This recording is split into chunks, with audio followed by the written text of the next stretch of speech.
제가 어렸을 때요, 피아노를 처음 배웠을 때인데요, 피아노라는 악기가 참 정직하구나 라고 생각했어요. 내가 원하는 음을 누르면 그 음이 나오고 연습하는 만큼 좋은 연주가 가능하니까요. 결국 이런 소리는 어떻게 만들어지는 걸까 라는 궁금증 때문에 피아노가 만들어지는 과정을 이해하게 되고, 소리나 울림, 건반의 터치까지 어떻게 피아노를 다뤄야 하는구나를 깨닫게 됐는데요. 현재 피아노보다 위스키를 좋아하는 저는 이 위스키 세계에서 위스키를 어떻게 이해하고 있을까요?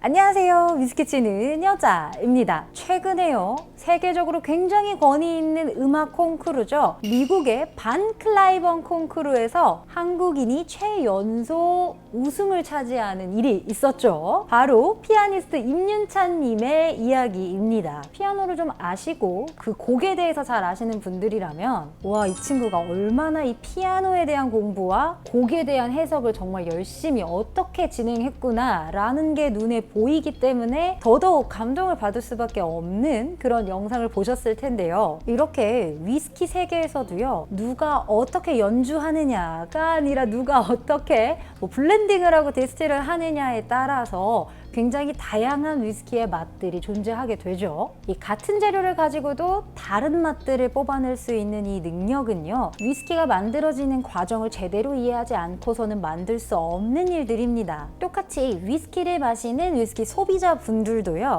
이 위스키 제조 과정을 알지 못하면 마스터 블렌더의 뜻을 제대로 이해하지 못하는 경우도 있습니다. 그래서 준비한 오늘의 컨텐츠, 위스키가 만들어지는 과정입니다. 위스키가 만들어지는 과정은요, 보통 5가지에서 7가지 정도로 어떻게 세분화하느냐에 따라서 좀 달라질 수 있지만, 오늘 설명드릴 과정은 총 6가지 단계로 몰팅, 매싱, 발효, 증류, 숙성, 병입 총 6단계를 설명을 드리려고 합니다. 첫 번째 단계 몰팅, 위스키가 만들어지는 과정의 가장 기본 주 원료를 다루는 일일 텐데요. 보통 스코틀랜드에서 가장 많이 사용되고 있는 이 보리를 가지고 설명을 하면은요, 보리를 물에 담가서 싹을 틔워서 발화시키는 과정을 거치게 되는데, 싹을 틔우는 과정에서 보리 안에 있던 전분이 당분으로 변하게 됩니다. 그리고 이때 생성되는 바로 당화효소가 술을 만들 수 있는 첫 번째 준비를 하게 되는 거죠. 그런데 스코틀랜드에서는요, 이 과정에서 정말 중요하게 생각하는 과정이 한 가지 숨어 있습니다. 바로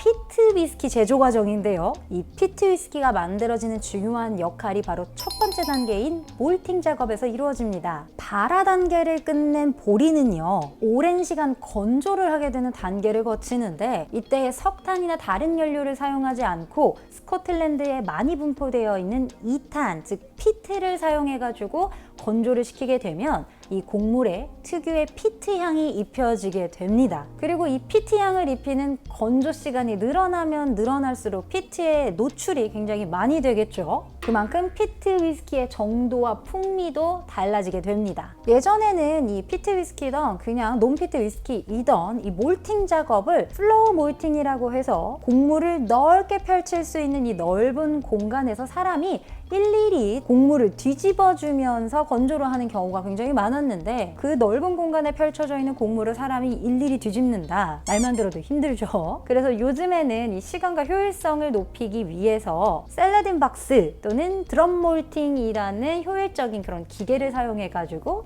몰팅 작업을 하고 있다고 합니다. 물론 이 몰팅 작업을 증류소에서 손수하기보다 전문적으로 몰팅 작업을 하는 업체에서 이 몰트를 사와가지고 사용하고 있는 증류소들도 굉장히 많습니다. 두 번째, 매싱, 당화 단계라고도 불리고 있는데요. 여러분들이 엿기름이라고 들어보신 적 있으신가요? 한국에서는 엿이나 식혜 등을 만들 때 사용함으로써 굉장히 많이 알려져 있는데요. 엿기름이라는 거는요, 바로 첫 번째 단계에서 발화시키고 건조시킨 곡물을 분쇄시켜가지고 가루로 만들어 놓은 상태를 말합니다. 술을 만들 때에는 이 분쇄된 메가를 가지고 당을 추출하기 위해서 이 급수 과정을 거치게 되는데요. 이때 분쇄되는 메가 입자의 굵기가 굉장히 중요하다고 합니다. 분쇄 입자가 너무 작으면 추출 속도가 느려진다고 하고요. 분쇄 입자가 또 너무 굵으면 추출이 아예 잘 되지 않는다고 해요. 그래서 증류소마다 정해놓은 적정 분쇄 입자 크기를 가지고요. 분쇄를 해서 만들어낸 이 메가를 적정 온도의 물과 함께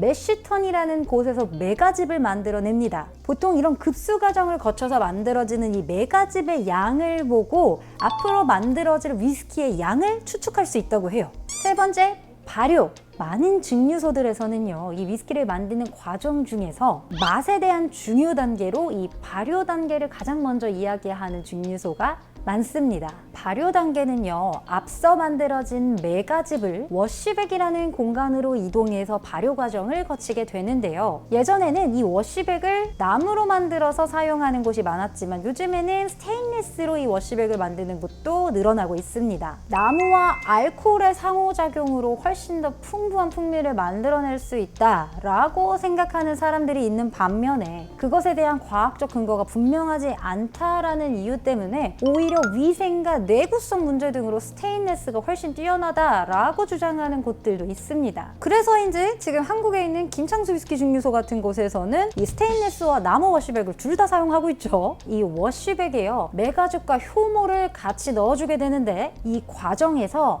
산소를 계속적으로 필요로 하는 이 효모가 산소가 부족해지면 메가즙에 있는 당분을 먹게 되거든요. 그럼 이 먹은 거를 바로 알코올로 배출하게 됩니다. 그리고 이 알코올을 배출할 때 열 에너지가 발생하게 되면서 발효즙에는 거품이 뽀글뽀글 올라오게 되죠. 그런데 이때 사용되는 효모는요, 증류소마다 자기들의 이 캐릭터를 잡을 수 있는 다양한 효모들을 사용하고 있다고 하는데 어떤 효모를 사용하느냐에 따라서 각 증류소의 위스키 캐릭터가 첫 번째로 잡혀지는 과정이 되겠죠. 네 번째, 증류. 우리는 흔히 위스키를 증류주라고 부르고 있습니다. 보통 맥주나 와인은 발효주라고 부르고 있는데 앞서 설명드렸었던 발효 단계까지 끝내서 술을 만드는 것들을 바로 발효주라고 하고 있죠. 증류주는요, 간단하게 설명드리면 과학적으로 끓는 점을 이용하는 방법인데요. 순수한 알코올에 끓는 점이 78도, 그리고 순수한 물에 끓는 점이 100도라는 점을 이용해서요, 두 가지 물질이 섞여 있는 액체에 100도 미만의 열을 가열해가지고 알코올만 기화시키는 과정을 거치게 됩니다. 이 기화된 알코올을 다시 냉각시켜가지고 액체로 만들면 증류주가 되는 거죠. 그런데 이런 과정에서는요, 한 가지 단식 증류기에서 한 번의 증류 과정으로는 높은 도수의 알코올을 뽑아내기는 힘듭니다. 그렇기 때문에 두 번에서 세 번 정도의 증류를 한 번 더 거치게 되는데요. 아무래도 두세 번 증류를 반복해야 되면 시간적 효율성이 좀 떨어질 수밖에 없겠죠. 그래서 미국 같은 경우에서는 버번 위스키를 만들 때 연속식 증류기라고 해서 한 번 증류 과정을 하더라도 여러 번 증류가 돼서 나올 수 있는 증류기를 사용하고 있습니다. 그런데 스코틀랜드에서는 몰트 위스키를 만들 때 무조건 법적으로 단식 증류기를 사용해야 된다라고 이야기하고 있어요. 바로 이 장단점들이 다 있기 때문인데요. 연속식 증류기는 한 번 증류를 하더라도 여러 번 증류하는 효과를 얻을 수 있다는 시간적 효율성이 있는 대신에 단식 증류기만큼의 이 위스키 풍미를 만들어내지는 못하거든요. 다섯 번째, 숙성. 위스키의 최종 풍미를 결정짓는 것은 어떤 단계일까요? 바로 오랜 시간을 필요로 하는 숙성 단계일 텐데요. 스코틀랜드에서는 3년 이상의 숙성 기간을 거쳐야지만 위스키라고 명할 수 있다라고 이야기할 정도로 이 오랜 시간을 거쳐서 만들어지는 숙성 과정을 굉장히 중요하게 여깁니다. 이때 어떤 크기의 오크통에서 숙성을 했는지, 어떤 액체가 담겨 있었던 오크통이었는지, 또는 새로 만든 오크통이냐에 따라서 이 위스키의 풍미가 천차만별로 달라지죠. 보통 가장 많이 사용되는 캐스크의 크기로는 500리터짜리의 버트, 250리터짜리의 혹스헤드, 200리터짜리의 배럴 등에서 가장 많이 숙성이 됩니다. 미국에서 만들어지는 버번 위스키 같은 경우는 새로 만든 참나무 오크통을 사용하고 있지만 스코틀랜드에서는 이 새로 만든 오크통을 사용하게 되면은 이 나무에서 나오는 맵기 같은 것들이 있거든요. 그런 것들이 스카치 위스키의 밸런스를 조금 해친다라는 이유 때문에 웬만하면은 새로 만든 오크통은 잘 사용하지 않고 있죠. 또한 예전에는요, 이상적인 숙성 시간을 10년에서 12년 정도로 생각하고 있었는데 최근에는 어떤 나라 나라이냐, 가지고 있는 지리적 위치와 그리고 특색 있는 이 기후들 조건이 다 다르기 때문에 꼭 이상적인 숙성 기간이 정해져 있는 것은 아니다 라는 것을 많은 나라에서 지금 증명해 보이고 있죠. 여섯 번째, 병입. 병입 단계라는 말은요, 병입을 하기 직전에 거쳐야 하는 과정 등을 일컬어서 말하고 있습니다. 저장고에서 숙성을 마친 위스키들은요, 보통은 60도 내외로 도수가 굉장히 높습니다. 보통 흔하게 많이 마시는 위스키들은 40도에서 46도 정도로 병입 직전에 물과 희석을 해가지고 도수를 맞추는 제품들이죠. 그런데 이 물을 섞는 과정에서요, 위스키가 가지고 있었던 지방산들 때문에 물과 함께 탁해지는 경우가 생깁니다. 이런 현상을 없애기 위해서 냉각여과 시스템을 거치게 되면은 지방산 등의 성분이 모두 제거가 됩니다. 자, 그런데 요즘에는요, 지방산 등의 성분에서 나오는 것도 위스키의 풍미를 결정짓는 요소 중에 하나인데 왜 이거를 제거하느냐 라고 말하는 증류소들 그리고 소비자들이 늘어나고 있죠. 그렇기 때문에 요즘에는 비냉각여과 처리를 해가지고 나오는 위스키들이 많습니다. 물론 60도 내외로 만들어졌었던 알코올 그대로의 숙성 단계를 거친